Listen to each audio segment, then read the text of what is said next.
大家讀《似得西山煙遊記》嘅時候，開頭第一句係行罪律。你想象下，一個原本喺京城呼風喚雨嘅才子，突然間被貶成為大罪之人，呢一種驚唔係普通嘅 set， 而係一種驚到震、驚到入骨嘅恐懼不安。阿柳生當時點樣圍爐取暖？佢每日同班死黨日日揾地方去玩。你睇佢哋嗰陣時嘅狀態，絲絲而行，慢慢而遊。翻譯做人話就係行屍走肉、饅頭烏蠅。佢上高山、入森林、窮回溪，乜都玩齊。仲要喺草地一坐低就傾壺而醉，飲到斷晒片，然後同班朋友更相枕以臥，喺度瞓埋覺添。最具體嘅 feel 係點？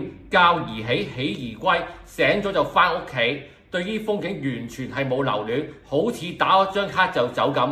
佢仲好自信話：永州所有有特色嘅山水我都睇晒。其實佢內心嗰種罪律根本就冇離開過，佢只用酒精同埋走馬看花嘅遊覽方式去麻醉自己。